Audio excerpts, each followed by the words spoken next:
What is going on YouTube? Evan Alfaro here from yet another Productions, and today we are talking camshafts for an LS. If you've got an LS, the first thing you always talk about doing, camshafts.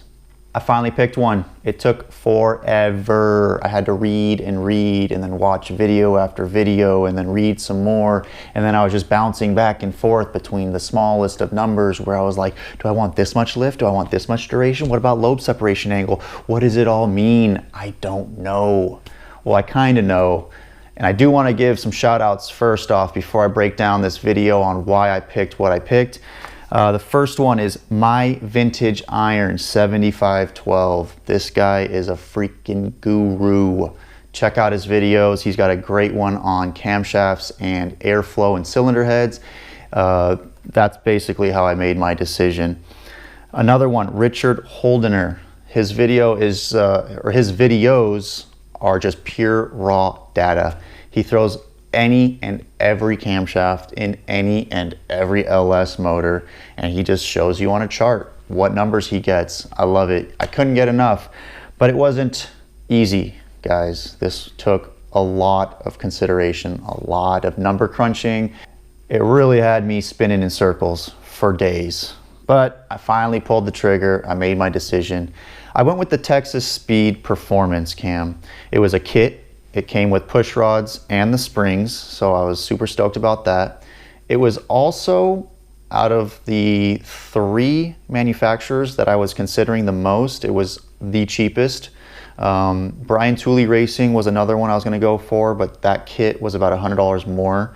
And then the other one, obviously, comp cams, everyone knows they're pretty BA. That's badass.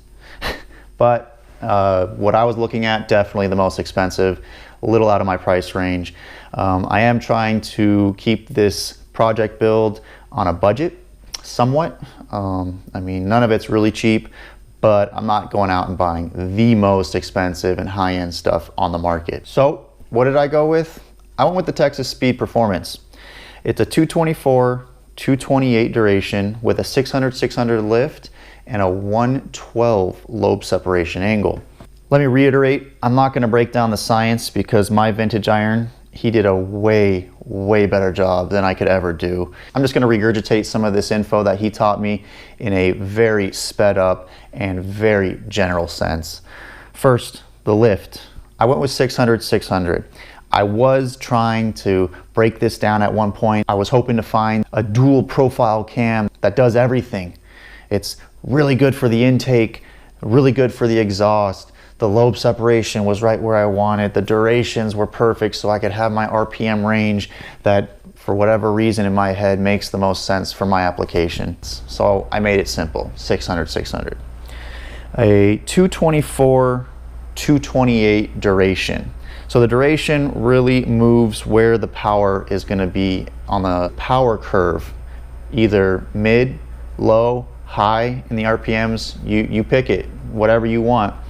224, 228 should put me in the ballpark between about 3,300 RPM to about 6,600, maybe 6,800 RPM, and that's perfect. That works for me.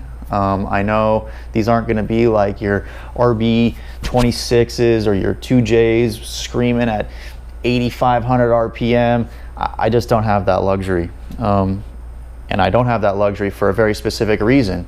And this goes back to My Vintage Iron, where he broke down piston speed. You really need to take that into consideration when picking your camshaft. So what's piston speed? Well, self-explanatory. How fast is the piston moving within the cylinder?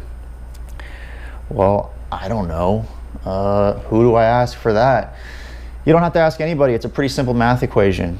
You just Google the stroke of your motor. This particular 5.3 has a 3.622 inch stroke. You multiply that by your target RPM. So my target was 65 to 6,900. I really wanted to get somewhere in that range. That's why I did pick that particular camshaft. That's why I did pick that duration. you know, hand in hand. This is, you know, pretty obvious, right?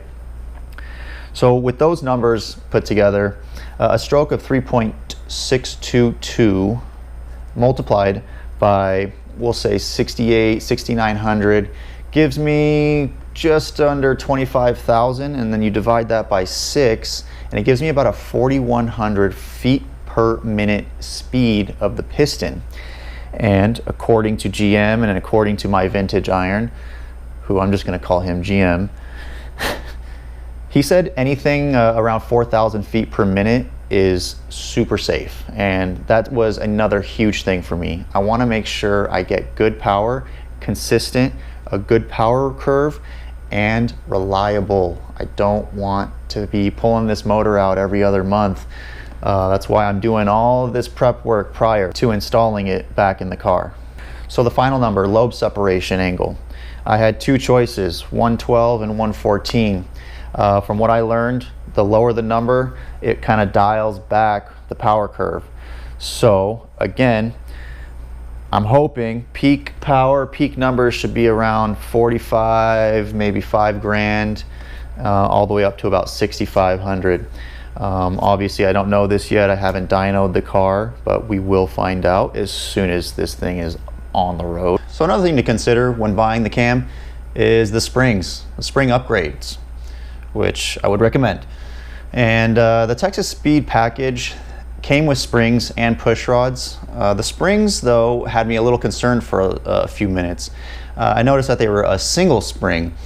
And then I kept reading into it and I realized that it was a single beehive style spring, which then I did some research behind the beehive style and learned that that is a newer style spring, and I believe Comp Cams, those guys over there engineered this new type of spring. I guess it's an oval shape and it utilizes and has more contact surface, therefore eliminating the need for a dual spring setup. So fingers crossed, let's hope that this is all true. Again, I'm not going for major numbers here. I think at most I'm hoping to hit about 350 to the wheels. I really don't see myself needing any more power than that, especially from this V8. So with all that being said, I want to thank you guys again for tuning in and listening to my rendition and my thought process behind picking an LS cam. Please subscribe, hit the like, share. Let's try to get this channel circulating and get these guys excited. Get everyone excited about this 240 LS smash up, the LS13. I don't know, what are we gonna call this? Something like that. Until next time, stay tuned, and I will see you guys on the next episode.